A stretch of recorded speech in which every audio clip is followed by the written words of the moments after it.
Kita menerusi segmen sensasi kali ini memaparkan satu kisah seorang wanita yang membela seekor anjing bernama Bubu menjadi viral di media sosial. Mana tidak viralnya, wanita itu beragama Islam. Malah video yang dimuat naik di media sosial turut menunjukkan kemesraan haiwan berkenaan dengan tuannya. Bagaimanapun, kemesraan Bubu dan wanita yang dikenali sebagai Nurhanizah Abdul Rahman itu mendapat kecaman hebat daripada netizen. Pada pandangan mata, mungkin ia boleh dilihat sebagai kemesraan antara manusia dan haiwan. Namun, hubungan Nurhanizah dengan Bubu dikecam kerana tidak menghormati sensitiviti masyarakat beragama Islam. Malah selepas kisah Nurhanizah dan Bubu tersebar, pihak Jabatan Kemajuan Islam Malaysia JAKIM telah mengeluarkan satu kenyataan berhubung video itu. Pihak JAKIM menegaskan umat Islam dilarang sama sekali menyentuh anjing secara sengaja tanpa alasan munasabah dan tidak menjadikannya sebagai budaya baru di negara ini. Menerusi kenyataannya itu, pihak JAKIM menegaskan Nurhanizah perlu menghentikan perbuatannya dan segera bertaubat. Dalam video itu, Nurhanizah berkata, umat Islam tidak seharusnya memandang hina terhadap anjing. Kau boleh janganlah terus membenci, menghukum anjing ni dan kau boleh bukakan hati kita untuk mengenali anjing sebelum kita nak hukum dia, sebelum kita membenci dia. Dan jangan gunakan alasan agama kononnya untuk membenci makhluk ni sebab agama mengajar kita untuk bersifat ihsan, bukan membenci. Bagaimanapun, kenyataan wanita itu disangkal. Netizen tidak memandang hina kepada anjing, sebaliknya mengecam yang sengaja menyentuh dan bermesra dengan anjing serta tidak menghormati sensitiviti umat Islam di negara ini. Tidak salah untuk berkasih sayang dengan haiwan, tetapi biarlah dengan cara yang betul dan tidak bertentangan dengan hukum yang ditetapkan agama.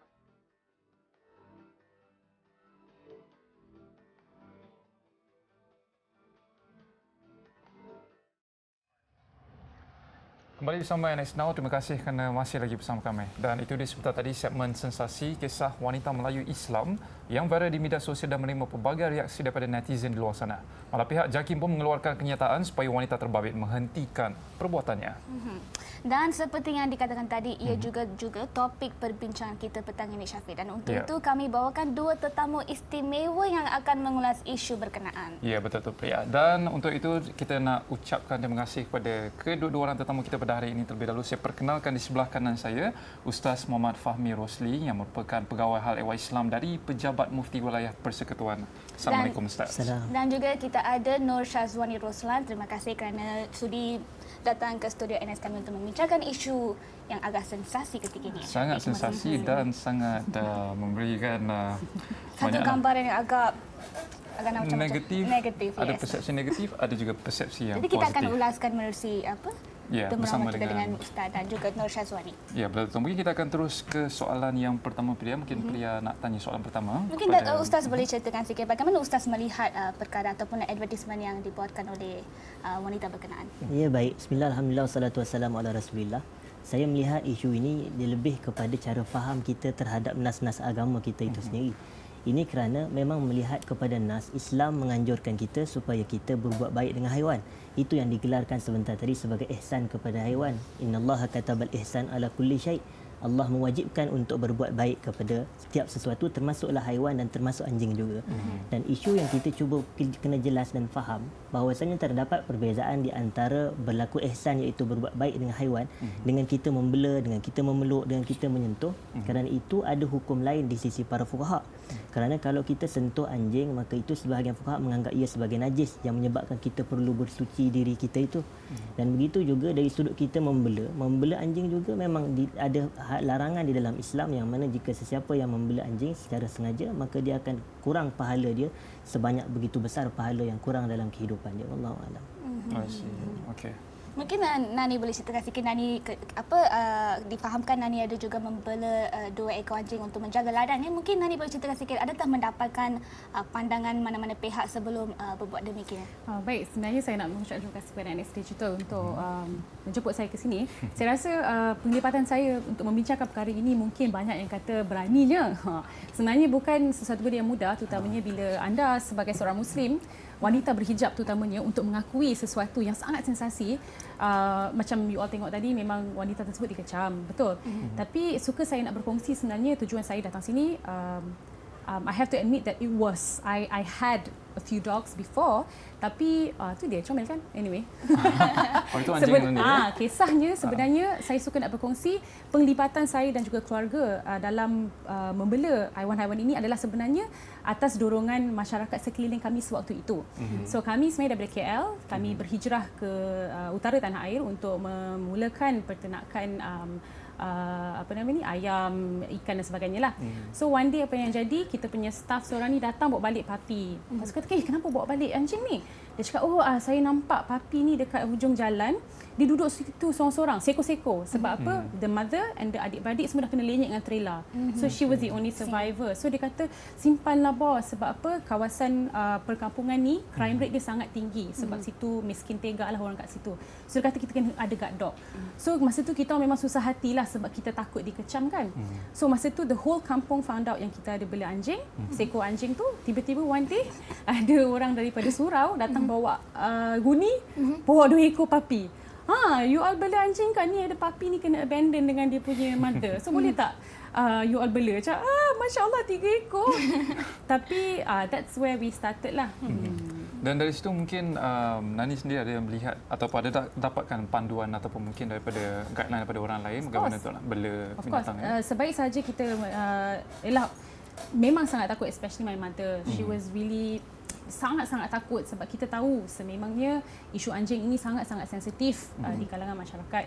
So we talk to the neighbours. So banyak neighbour kata tak apa, jangan asalkan dia jangan menyalak apa semua. And kita telefon SPCA sebab kita nak hantar ke SPCA, tapi mereka pun dah tak ada tempat. Lepas tu sebenarnya bila orang yang pernah membela anjing, dia tahu anjing ni dia lain daripada haiwan-haiwan domesticated yang lain. Dia bukan macam kucing, dia ada dia punya own personality. Dan bila kita ada that emotional attachment dengan dia, Masya Allah, benda tu jadi macam susah tau. Susah nak lepaskan. Memang susah. Ya. Kira pun tahu, you have a puppy. Kita cuba sebenarnya. Kita cari orang nak adopt apa semua, tak boleh. Maka kita pun tak apalah, kita belajar macam mana nak ni, and kita take precautions lah. Kita memang tak pernah direct sentuh ke apa-apa ke. And it's guard dog sebab memang tempat tu crime rate sangat tinggi, polis pun tak boleh buat apa. Itu dia. Dan baiklah, mungkin Ustaz, daripada apa yang kita boleh lihat Nani cakap sebentar tadi, cara ataupun niat yang murni Nani ada sebenarnya adalah cukup murni lah sebenarnya untuk membantu anjing yang kiranya macam yang keseorangan, macam contohnya macam family dia dah mati dan di samping sebagainya. menjaga property ladang. Ya, betul-betul. Dan mungkin Ustaz boleh terangkan bagaimana untuk kita nak mengubah persepsi masyarakat ni agar tidak dilihat sebagai sesuatu yang negatif ataupun tanggapan buruk daripada mereka sendiri. Sebenarnya macam yang Cik Nani ceritakan sebentar tadi, itu lebih kepada bersifat ihsan. Dia lebih kepada bersifat kita ada perasaan supaya untuk kita simpati kepada haiwan tersebut dan kita cuba untuk menjaga haiwan-haiwan yang terbiar itu, iaitu anjing-anjing yang terbiar. Cuma apabila saya kata berkenaan dengan isu penjagaan anjing, dia sebenarnya ataupun pemeliharaan anjing bukanlah haram secara mutlak. Kerana kalau kita lihat memang ada tujuan utama Islam benarkan untuk kita membela anjing seperti untuk keselamatan, untuk menjaga keselamatan itu tidak ada masalah. Dia ada 3 sebab dan 3 cara yang dibolehkan untuk kita membela anjing. Antaranya adalah untuk keselamatan dan begitu juga untuk haiwan buruan, maknanya kita gunakan anjing buruan untuk kita memburu sama ada haiwan ataupun kes-kes yang tertentu. Dan begitu juga untuk menjaga ladang kita ataupun haiwan ternakan yang lain. Maka itu antara yang Islam benarkan. Tetapi Islam benarkan disebabkan ada hajat, ada keperluan. Maknanya jika tidak ada keperluan, macam di rumah kita dah aman, katakan guard dah ada banyak, maknanya polis pun begitu banyak, maka tidak ada keperluan untuk kita membela dan kita apa semua itulah. Tapi saya lihat supaya persepsi ini kita kena berubah kalau kita faham agama kita betul. Bahawasanya kita faham bahawasanya dalam Islam bukanlah semuanya dilarang, tetapi ada yang boleh. Cuma mengikut sensitiviti masyarakat setempat jugalah, kerana masyarakat kita Melayu ini lebih kepada adat sebenarnya. Dia kalau dilihat kepada adat daripada budaya dulu lagi memang dah sensitif dengan anjing. Jadi sekarang pun dia terbawa-bawa sebenarnya kalau ikut hukum ada cepat yang kita boleh sebenarnya untuk kita deal dengan anjing tersebut. Bahkan sebahagian ulama pun membenarkan. Tetapi kita macam di Malaysia ini mazhab rasminya adalah mazhab Syafi'i, maka kita katakan itu agak strict sikit kerana menyentuh haiwan yang dilarang dalam Islam. Okey, dan kalau kita melihat sekarang ni di paparan skrin, kita boleh lihat ini adalah semasa kempen I Want Touch a Dog yang telah pun dijalankan back in 2014 lah. Ketika itu di Central Park berdekatan dengan Wan Utama. Dan kalau kita lihat di ketika ini ramai bukan setakat orang bukan Islam tetapi orang Islam sendiri yang menyentuh anjing itu sendiri. Dan kalau kita berbicara mengenai perkara ini sebenarnya Ustaz, kalau seperti yang Ustaz katakan sebentar tadi, kita perlu ada niat, kita perlu ada sebab kenapa kita membela binatang ini. Dan kalau kita lihat ketika kempen ini diadakan mungkin tujuannya adalah untuk memberikan kesedaran kepada orang ramai bahawa anjing ini bukanlah satu binatang yang mungkin orang Islam lihat dia sebagai sesuatu yang agak negatif. Mungkin dia nak bawa atau nak bring a new positive punya impression dekat orang Islam sendiri. Mungkin Ustaz boleh komen apa perkara ni? Saya setuju dengan part untuk kita buang persepsi negatif terhadap anjing. Kerana anjing juga termasuk salah satu haiwan yang kita boleh ada manfaat kita. Bahkan sebenarnya kalau di sisi kitab fuqaha pun memang menyebutkan ada 10 benda yang kita boleh belajar daripada anjing. Kerana antaranya taat kepada tuan dan seumpama, keberanian dan seumpamanya. Jadi kita lihat di sini antara yang cumanya macam penganjuran program I Want to Touch a Dog ini memang Mufti Wilayah Persekutuan pun telah mengulas panjang lebar dalam laman web kami di situ. Maka kita kalau nak lanjut kita boleh melihat, cuma antaranya kena lihat niat yang baik, tetapi kadang-kadang faktor persekitaran yang boleh menimbulkan fitnah itu juga adalah perkara yang patut kita elakkan.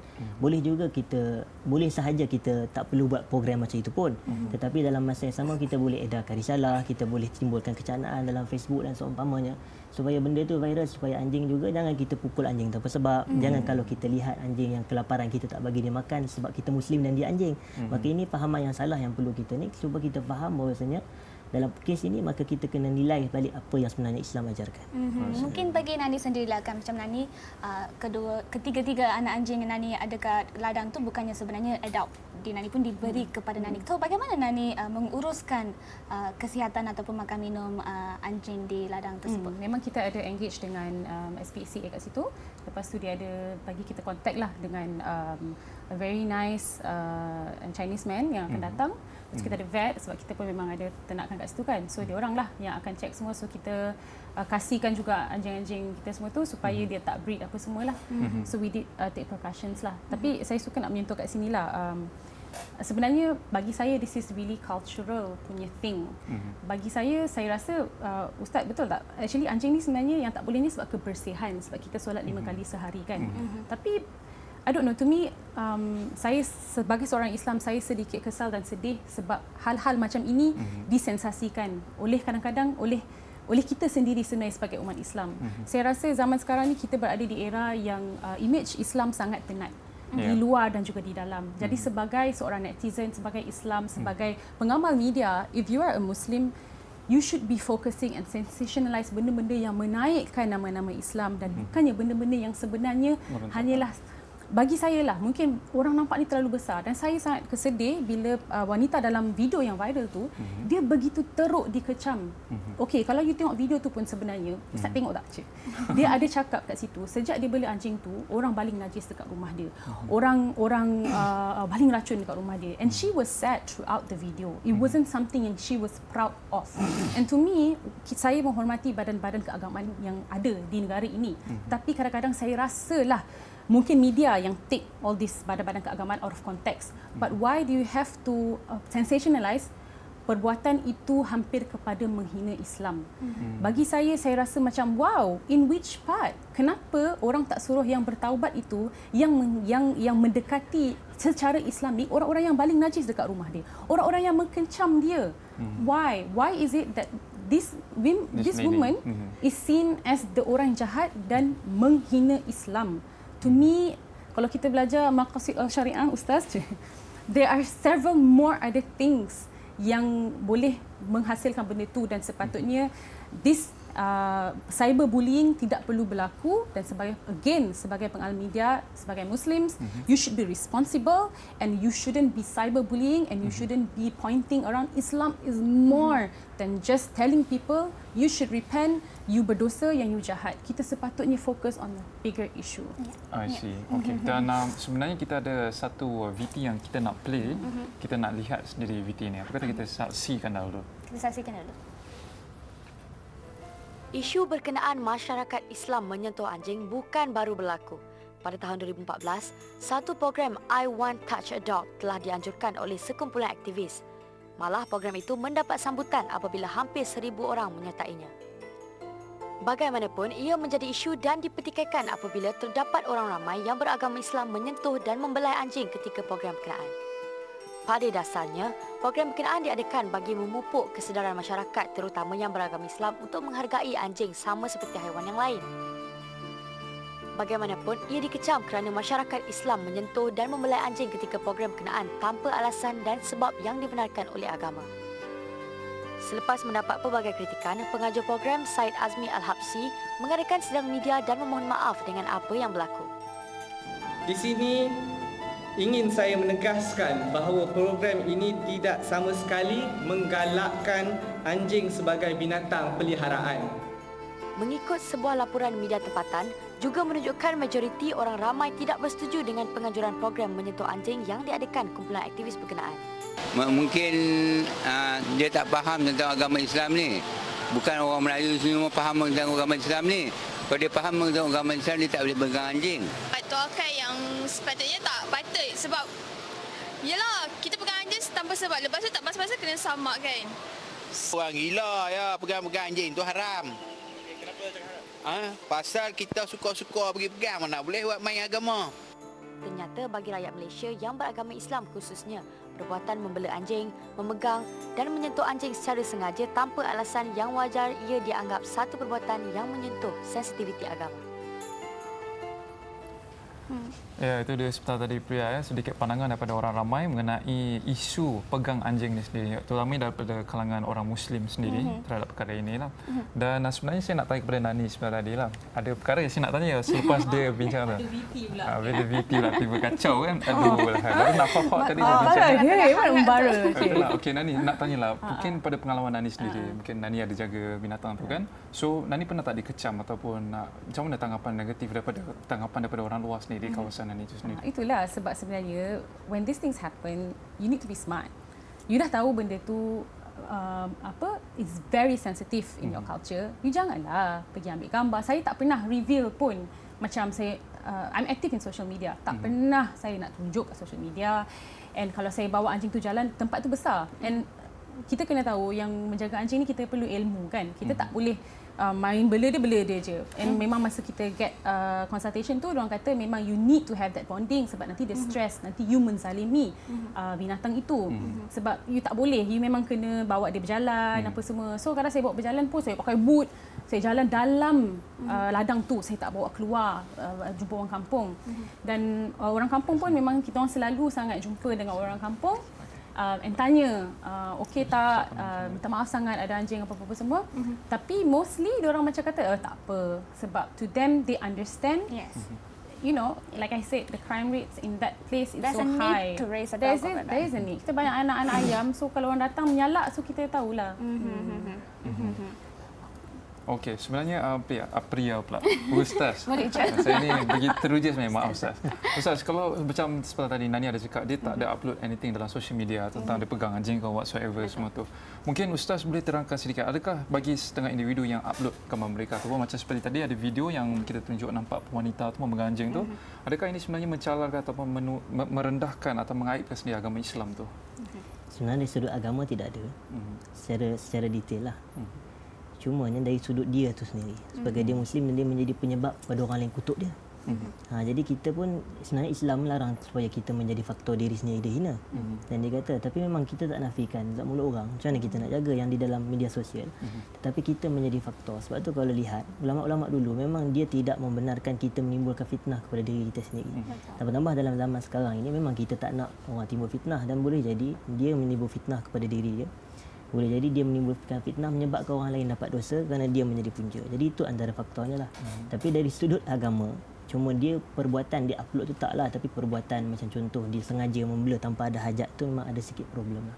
Membela tanpa tujuan yang saya sebutkan 3 tujuan utama tadi lah. Tujuan belanjing untuk menjaga keselamatan, untuk memburu dan menjaga haiwan-haiwan dan juga ternakan kita lah. Okey, dan mungkin Ustaz ada orang kata juga, ada satu perumpamaan dia kata niat tidak menghalalkan cara. Dan mungkin niat dia satu adalah untuk membantu anjing itu ataupun untuk sebagai tanda sayang kepada binatang tersebut. Mungkin Ustaz boleh ulas perkara ini. Betul, saya setuju. Sebenarnya kata-kata pepatah itu dia lebih kepada satu kaedah fiqh dalam bahasa Arab yang mengatakan al-maqasid la tubarrirul wasilah. Tujuan utama kita tak menghalalkan wasilah, iaitu cara untuk kita pergi. Sebagai contoh, tujuan orang tu je nak tegur kepada orang yang membela anjing, tapi dengan cara dia maki pun salah. Macam tu juga tujuan wanita tersebut. Tujuan dia nak menimbulkan kesedaran supaya orang sayangkan haiwan, sayangkan anjing. tapi cara yang salah. Maka kita kata dua-dua cara yang salah. Maka niat yang baik untuk kedua pihak tak menghalalkan cara yang mereka buat. Nak tegur ke, nak mengubah persepsi masyarakat ke arah kebaikan pun tak menghalalkan masalah. Jadi kita kata ini antara perkara yang kita betulkan kerana dua-dua belah pihak dikenakan perkara yang sama juga, iaitu tak boleh niat kita untuk tegur ataupun niat kita untuk timbulkan persepsi yang baik menyebabkan kita menggunakan cara yang boleh mengelirukan masyarakat. Okey, dan sebenarnya bila kita berbicara mengenai hal fiqh, iaitu hal dalam Islam ini, kita ada seorang pendakwah yang cukup popular di Malaysia dan di tanah air kita sendiri, iaitu Ustaz Azhar Idrus. Dan untuk itu sebenarnya kita nak lihat sendiri bagaimana pandangan daripada pendakwah Islam ini mengenai isu sensitif di Malaysia. So baru-baru ni, ada event I want to touch a dog. And I thought to myself, maybe this could be a good opportunity to overcome my fear of... Sama. Semua orang mesti tahu sama. Siapa-siapa yang Muslim mesti tahu sama. Tak salah lah berganti. No. Tak salah lah.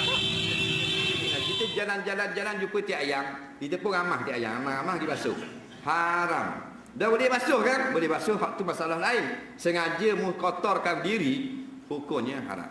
Sebab tu kalau anjing, kalau kering, kita pegang, pindahlah kepada kita. Pindahlah anjing. Kalau kering sama kering. Tak haram. Dan kalau kita basah peluk atau dia peluk, kita pergi peluk juga, pindah tak ke kita? Pindah, situ haram. Nah, tu hukum fiqh. Nabi tak suruh juga pergi dukung anjing.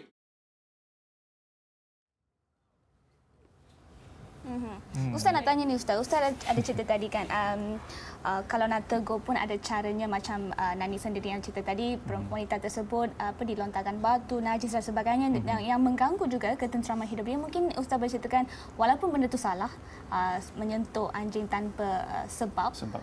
Mungkin Ustaz berceritakan apakah cara lain yang seorang boleh menegur wanita berkenaan dengan cara yang lebih baik dan lebih sopan. Ya. Betul, saya setuju dengan menggunakan cara jangan hikmah jadi dalam keyboard warrior je lah. Boleh jadi keyboard warrior dengan cara menulis benda yang baik, menimbulkan kesedaran kepada masyarakat. Sebab kita kalau tengok, kalau nas-nas kita, hadis contohnya, cerita kepada kita berkenaan ada orang perempuan yang menjaga anjing sehingga dia masuk syurga disebabkan anjing tersebut. Jadi ada orang yang dia tak bagi makan kepada kucing saja, walaupun kucing boleh dia bela, tapi dia menyebabkan dia masuk ke dalam neraka. Maka yang jadi faktor bukanlah anjing ataupun kucing sangat, tapi ihsan cara kita berbuat baik dengan benda tersebut.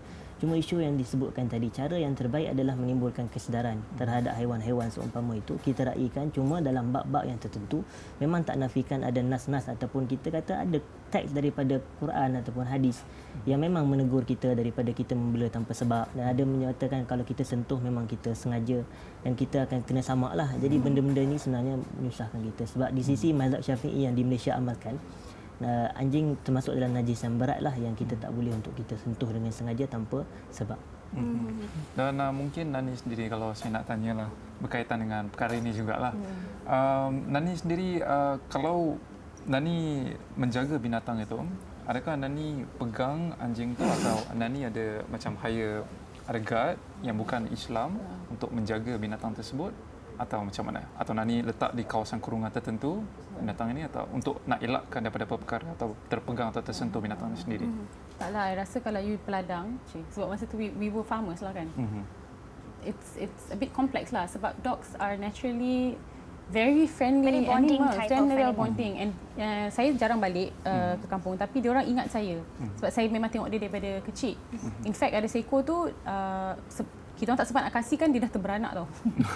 Dan anjing selalunya dia bila dia baru beranak, dia very private, dia akan jadi garang, dia tak bagi. Tapi saya balik, dia terus tunjuk anak-anak dia. So bagi saya masa tu macam saya ambil precautions lah. Pakai gloves, pernah juga kadang dia terlalu excited jumpa sebab dia dah besar kan. Dia peluk, dia jilat. Memang mak aku dia jauh dah menjerit lah kan. My mother was really against it. But yeah, I mean, I'm just human kan, and I'm an animal lover, and sometimes there were times that tak ni kan, tapi I try my level best untuk ni lah, untuk betul-betul jaga, take care, sebab I pray 5 times a day, so I need to make sure yang saya betul-betul kena bersih dan suci apabila saya nak mengambil wuduk lah. Dan daripada pandangan Nani sendirilah, bagaimana dengan kecaman yang kita lihat sekarang di sosial media? Apabila orang melontarkan kadang-kadang negatif komen yang Itulah. sampai Melampau. Extreme. You nak menjudge orang, you mengkafirkan orang tanpa sebab. Dan saya rasa macam, terror juga orang Islam ni berilmu juga korang ni. Tapi saya rasa kan lebih bagus jika semua energi, kebijaksanaan, keislaman anda itu disalurkan kepada isu-isu yang lebih memberangsangkan, yang lebih penting, yang lebih manfaat untuk kita punya ummah. Kenapa nak kena benda-benda yang macam ni, such a trivial manner? If you think logically lah kan, it's kebersihan and it's macam Ustaz Idrus cakap tadi kan, you nampak tai, you tiba-tiba you nak ramas. Yes, but in a way kalau you memperhalusi benda tu, itu ibadat dia yang nanti semayang tak bersih. Macam why do you get so offended by it as if macam ia mengganggu gugat kehidupan you sebagai seorang Islam, mengganggu gugat ekonomi negara, mengganggu gugat segala-galanya. Jadi apa kata rakyat-rakyat Malaysia yang beragama Islam, kita salurkan keteraan kita, kekibautan warrior kita kepada isu-isu yang lebih membangun, dan juga para media juga. Mungkin ini kata kan, again I would like to stress we should really jangan kalau boleh kita elakkan, jangan sentiasa meletakkan Islam itu satu isu yang tabloid punya taraf. Saya tengok dah lah global pun dah semua benda tak elok. Tiba-tiba dalam Malaysia pun alahai, bila kita dengar pasal Islam, betul tak Ustaz? Daripada sebelum raya puasa, asyik-asyik tabloid valued punya Islamic content, which is really sad. So I rasa tak salah kita berbincang pasal benda-benda ni, tapi lebih elok kalau kita lihat dan memperhatikan perkara itu, dan media pun taklah kesian kadang. Sepatutnya Rasulullah dulu pesan kita sepatutnya menyayangi dan merapatkan diri kita dengan orang-orang yang beragama, yang berilmuan macam ulama, mufti. Tapi sekarang kita tengok dalam internet pun orang Islam kita sendiri mempersoalkan, mempelekehkan jabatan mufti kan. Mufti ni selalu kena kan. Yang seharusnya tidak patut kita biasakan tu jadi culture. Again, salurkan you punya energi dan kebijaksanaan you kepada isu-isu yang lebih mendatangkan hasil kepada ummah.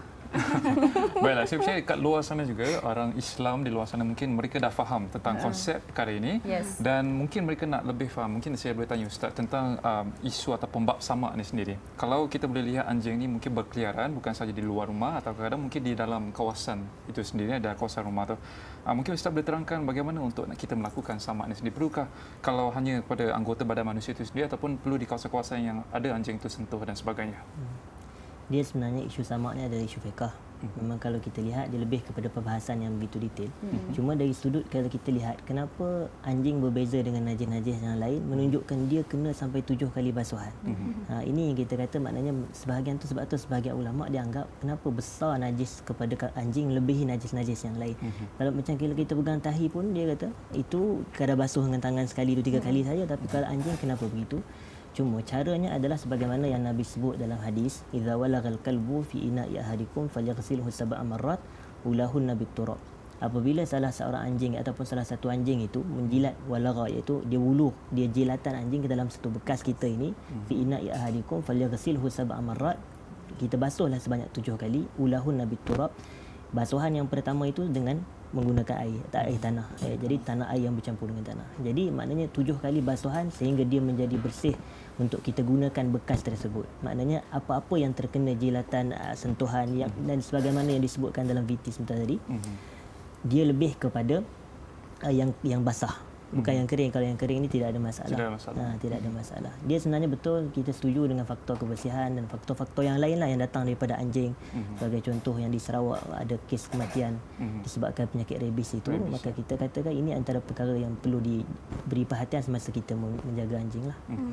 Mungkin Ustaz boleh ceritakan sikit mengapa daripada pandangan umat Islam anjing itu dianggap sebagai najis dalam agama Islam? Pertamanya kerana ada nas.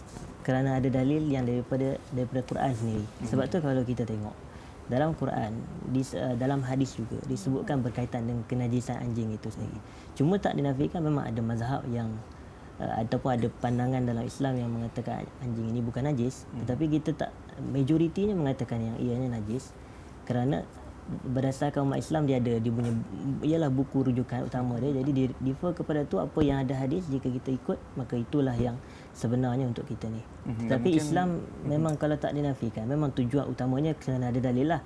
Tapi orang cuba cari dari sudut saintifik, dari sudut seumpamanya, sebab itulah sebab kebersihan dan seumpamanya. Dan mungkin ramai sebenarnya yang non-Muslim tak tahu bahawa kita ada 3 jenis najis dalam Islam. Betul. Dan kita treat yang najis anjing ni sebagai najis berat, najis mughallazah.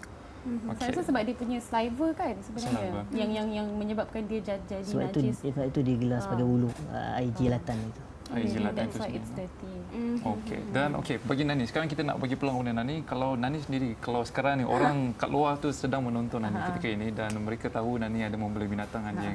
Dah bagi daripada orang. Okey. So mungkin Nani nak ada nasihat ataupun apa-apa tak Nani nak bagi tahu kepada orang ramai untuk mereka mungkin tukar persepsi negatif dan sebagainya. Bagi saya, again, saya rasa cara untuk kita tackle isu ni bukanlah dengan melabel orang yang macam buat video macam tu terus kata, oh lepas ni kita ada satu culture baru, semua orang nak bela anjing. Come on, you tengok sendiri video tu, you tengok kecaman tu. Kalau saya pun animal lover macam mana pun, saya takkan tiba-tiba rasa nak membela anjing selepas tengok macam mana perempuan tu kena. You know, so to me it's a bit unfair untuk badan our religious body to rule out yang kata dia buat macam ni nanti esok ada culture. Bagi saya benda tu kita tak perlu pun touch on benda tu. Bagi saya again kita perlu tengok benda yang lebih berhikmah. Saya rasa kita ni sebagai orang Islam di Malaysia ni, kita kadang-kadang take for granted. Sebab kita negara Islam, kita rasa semua orang Islam dah tahu. Sebab itu kita rasa macam bila orang tu jahil, habislah kau. Macam kau sengaja jahil. Tapi sebenarnya, you know, that person might not be privileged as you to learn Islam. Jadi saya rasa kita kena refresh balik hidup kita dan kita rasa, look, everything that we do should be dakwah. Bukanlah macam you rasa cuma kata, you dosa, you masuk neraka, you kena bertaubat. No. Terus You tak menjatuhkan boleh hukum, take for granted dan you rasa sebagai badan keagamaan, sebagai netizen, sebagai orang Islam, you membayangkan apa benda yang you buat dakwah untuk mengajak orang mengenali Islam, untuk mengajak orang, look, this is the real image of Islam, instead of highlighting this is wrong, you're going to hell, please repent. Tak best lah benda tu. Tak menarik lah Negatif masa lah. Negatif lah setiap masa. Islam peace. Itulah. Dan mungkin itulah yang kata-kata Nani tadi, mungkin mereka ni jahil lagi lah, tak tahu benda tu ataupun pemikiran itu betul. Dan mungkin kata-kata akhir daripada Ustaz sendiri. Kepada mungkin mereka yang berada di luar sana, ada yang membela binatang anjing dan sebagainya, dan mungkin kepada individu ataupun secara general kepada publik di luar sana mengenai isu ni. Okey, terima kasih saya ucapkan. Sebagai kesimpulan akhir daripada saya nak bagi kepada sesiapa yang membela anjing di luar sana itu, supaya tak mempublishkan dalam media sosial, supaya tak timbul fitnah kepada diri sendiri. Ini kerana kita membela anjing, sebagai contoh orang yang membela anjing, dia mungkin ada dia punya reason, sebab-sebab utama kenapa dia bela anjing. Boleh jadi dia pegang kepada mazhab lain macam tu, dia secara peribadi ada mazhab dia sendiri dalam fiqh. Boleh jadi juga dia bela dengan tujuan untuk, macam saya ceritakan tadi, untuk menjaga rumah, untuk menjaga kawasan, menjaga haiwan, menjaga ternakan ataupun untuk buruan. Jadi dia kata, kita kata di sini, okey, bela di atas sebab-sebab kita dan ada hajat keperluan kita, tetapi tak perlu timbulkan fitnah kepada diri sendiri dengan mempublishkan di media sosial. Dan yang keduanya, kepada orang awam yang melihat berdaya-berdaya ini berlaku, pertama kita kena lihat bahawasanya teguran itu digunakan, bahkan kita digalakkan untuk saling tegur satu sama lain. Cuma cara kita menegur tu jangan sampai kita sendiri timbulkan fitnah kepada yang menegur itu. Maknanya kita sendiri yang memburukkan diri kita. Orang tengok bahasa penulisan kita, orang tahu yang kita ni hati buruk. Jadi kita tak nak jadi begitu. Biarlah kita tulis teguran, orang tahu hati dia baik. Maknanya dia menegur dengan ikhlas, dia menegur dengan tujuan nakkan kebaikan berdasarkan apa yang dia faham terhadap agama dia sendiri. Jadi itu yang saya boleh sampaikan sebagai penutup. I see. Okey. Itu dia sebab tadi sedikit kesimpulan daripada Ustaz yang saya kira begitu padat dengan pengisian dan juga daripada Nani sendiri selaku individu yang pernah ataupun sedang membela anjing sendiri. Dan saya rasa perkara ini sebenarnya kita perlu lebih bawanya secara lebih global, tetapi dalam konteks Islam tu masih lagi perlu dikekalkan. Dan itu sebenarnya perkara yang paling penting lah. Dan tapi bukan salah membela anjing, tetapi tengok situasi bagaimana. Tengok situasi macam yang Ustaz cakap, ada 3 sebab tadi. Tersentuh ke ikut cara Islam, membasuh cara Islam, menggunakan sama secara betul dan sebagainya. Dan perlu pastikan hubungan antara manusia dengan binatang tersebut perlu dikekalkan, iaitu ihsan terhadap binatang itu, iaitu berlaku adil terhadap binatang itu dan sebagainya. Dan saya kira kita pun tak banyak masa lagi. Kita dah pun hampir menuju ke penghujung rancangan. Dan sememangnya pada hari ini kalau saya boleh klasifikasikan topik kita adalah begitu sensitif, tapi saya harap mereka yang menonton ketika ini tidak ambil sebarang tanggapan ataupun bawa balik perkara yang negatif dari perbincangan kita. Lihat dulu perkara ini, kita perlu lihat dan kita perlu kaji dahulu sebelum kita memberikan sebarang komen ataupun sebarang pandangan, terutamanya bagi mereka di luar sana yang keyboard warrior dan sebagainya. Sangat-sangat tak baik saya rasa. Dan salah satu itu juga memberikan satu sebab imej Islam yang tercela disebabkan apabila mereka sendiri memberikan komen yang negatif. Okey, dan sebelum berpisah kami nak ucapkan terima kasih sekali lagi kepada Ustaz Fahmi dan juga Nur Syazwani Raslan kerana sudi ataupun Nani. Okey, kerana sudi bersama kami pada hari ini. Terima kasih sekali lagi kami ucapkan penjelasan yang jelas. Okey, kita agak-agak isu ni akan terdiam tak lepas ni? Hopefully. Dan saya rasa kita dah kena wrap dah, Syafiq. Okey, kena wrap lah. Okey, dan oleh itu kita bertemu lagi minggu hadapan pada masa yang sama 3 hingga 4 petang di www.nx.digital bersama saya Muhammad Syafiq Adnan dan saya Priyata Srinivasu. Jumpa lagi.